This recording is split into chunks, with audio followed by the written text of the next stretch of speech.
does that strategy mean going forward, whether it's talking about NFL Sunday Ticket or NBA rights when they come up in a couple years? What can we expect from you now that you have this new focus on profitability for streaming? We have great partnerships with all the leagues, and if we can get a deal done that's accretive to shareholder value, we'll do it. If not, we won't do it. But are you concerned about some of the tech giants snapping up a lot of those sports rights, which have traditionally been at ESPN? Actually, I'm not. And the reason I'm not is that I believe that we have a unique proposition that we can offer the leagues, and it plays out. We got new college football rights. We've got new NBA rights, our NHL rights. We've got new MLB rights. NBA's coming up. There's some college rights that are out there, Sunday tickets out there. But we've done pretty good lately over the last few years in adding rights, so I'm not worried. So in light of all of this, what you're building in the streaming space, how concerned are you about cord cutting? We've seen consistent, persistent cord cutting. What is this going to do to your business? Might be because and how does that impact when you're going to bring some of the content over from linear into direct-to-consumer? And that's one of the key factors that we watch constantly in terms of knowing when to, as I've said in the past, take your foot off the dock and put it onto the boat. We're doing that slow right now. We've got Dancing with the Stars, which we've moved over. As you know, there's some content that we're moving over to our streaming platforms. And as the market changes, we'll go ahead and evolve with it. We do watch it very carefully. We know where that business is headed, but we also know where the up, the down, whether it's up or down. I try to not to do the cap one, right? Unless there's a real good reason for it to be up there like that. Which, as you know, right now are kicking off so much cash for us to fund our direct-to-consumer investment. And I know you don't want to lose the linear businesses, which are, the bread and butter of your profitability. Thanks, Peacock. And I'm wondering how Appreciate negative. About the well, I mean, what were you? I don't know what they were doing. Come on now, but anyways, you get out here. It's like, okay, we have such great, this is such great networks, such great propositions Peacock, I will. In the bundle that now, I think as far as what extent, that is, before this thing listed, didn't list when I was really paying attention to it, I thought I caught it on the day she listed. Where it goes. When you've got ESPN, which, as you know, is the 500-pound gorilla in that See bundle, you later, everybody. We sort of can help determine which way that bundle goes and how fast it goes. So you see a lot of lines here, but it's going to get tight because you watch. Now, one thing we haven't talked much about is your ad-supported business. Ad-supported streaming service launches in that's going December. To help them say that's your bandwidth will that because ad-supported business be compared to your ad-free? You can see it before you click them. Disney it's Plus. A journey. And how valuable will those ads be? We heard Netflix saying that they think that their ads are going to be incredibly you'd be like, valuable on sort of a cost per ad basis. What was it? Depending on where it was, that one, this one, depending I can click this button without, this right causal into the wall. One only has to look at the average per sub. But there you go. Now you could say, okay, so she was on the down, but she slid past this, though. She really hit the top of the bottom on this one. But the AI or person driving, who knows, is kind of going to be indicating some things. So I'm cheating for sure. I am cheating for sure. I'm waiting for that lowest pin inside of there over top all this, not too macro inside here. Remember, this is just a day. So, and your back system's dependent on what things might look like. Our work on Hulu, and I think we're going to apply that now to Disney Plus. And then it's like it waited to get there, but it never had real cars look the same, but systems to do that. Your damage has always been visible. We're twins. Stop overpaying. It didn't quite get there, but it's not quite half the metrics. You could call it that, so I called it on this side of the mountain. I was like, I was creeping through maybe this, and I was like, well, it's not really that, but okay, so that makes sense. And now it had that mark inside of there, and you can actually see a little bit. What are you doing, Marshmallow? Oh no, she held maybe once or twice for the day because the other metrics held volume, and then she ripped down. I don't know who's playing it or why, though. These are just wild dragons running around down here in the foundation.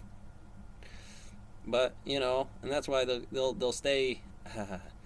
You might be adding one thing here, maybe, and that's only because, I come back here, and that's kind of a slide point, a pinpoint, something like that. She keeps trying to pop back up to something like that. You'll be in it to win it. But you'll see later on that they didn't really have a slide point here, and you might have to start that metric somewheres. Right now it's over here because she tried to bottom out, and there was 2 real step gauges in here. How do you think it would go? It's probably going to go to this or this. If here, it might, but momentum on mass spin charm or whatever it is I'm dealing with. Yeah, they're all made of metal, yes? Alright, well there you go. I made a hopes and dreams. It's just one physical zinc coin. Some diagram, click. Okay, so this was the mountain based on what she did, and she tried to register inside the pins a little bit arbitrarily, or that's what they did. You would have said that was a high from how far back, and the name overall is doing some strangety stuff when you get to places about why it capitulated at certain points. Well, she's got momentum here, better momentum here, but I have no idea what the thing is really doing. There's the energy SPAC. Clip me in the balls real good. Alright. So, again, from where I'm living, you got this kind of ladder, and it looks like your computer work not going to have a lot of things worked out, except for what you know the measurement needs to be now. If you were to finish that in these areas to say to the company on energy of time, don't freak out, angles and systems on certain models, right? Tower Terror. Angles and systems inside of here are generally keeping on a month system here, but that's obviously going to be some systems how much those generally throw to moves in months. They are making lengths like this, so it seems like I could key off of those points inside of there and then maybe make a measurement here, right? And I want the up and down, top and bottom. Maybe too much here. Again, same volume, different speed gives me time. You know, this is an extra day into it. You would expect that to be up and down tomorrow. Maybe it does catch a wave operator in there for morning or night operations. I don't know exactly your cycle. Gravity helps, but it's not always the right answer sometimes. We were just using that monthly, missed this on the 5-day to be like, okay, she has dropped out momentum. Somebody's going to need to put back in. Maybe some of these lines, if you change the color or the logic or YU, Z prime, A1, A2, P1, P2, M1, M2, in terms of their what is it now? Any rate, again, you know, I don't really expect this to, if it starts to go this way, it's going to go to the double down. If it goes to this one, it's starting to go up, and it's probably gonna. That's a pretty flat line for what she's been living, for what it is, so you would want to add something to the system and say, hey, something changed it over at least the moment for the day. Let's see here. So not a lot happened. Well, after hours, yeah, that'll do that, but not really too much to be really, when you think about it. In the morning, hopefully she'll do one of those. So those would be some common indexes of, well, there's some indicators, right? You would kind of see, well, night and days, they happen, capitulation. It might mark on some things, which you can expect to lose, what the bang back will be, if not later in the day. What are the measurements and the timelines to expect this thing to be on it at the macro level at $2?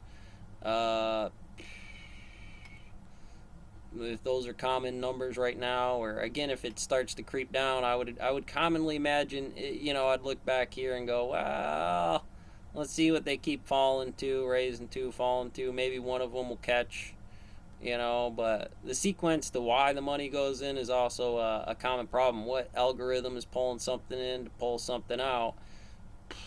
One person could come on for the day, right? How many people to actually sensibly retirement? What are we dealing with here is the larger question to the SPAC. Maybe it is their own money. They put in money today, which immediately anybody that had anything in there was going to be like, well, seeing that you are here, the only way I could have done that, except for closing out most of my position, 95% of it, and wait for you to do anything instead of letting it grow back up.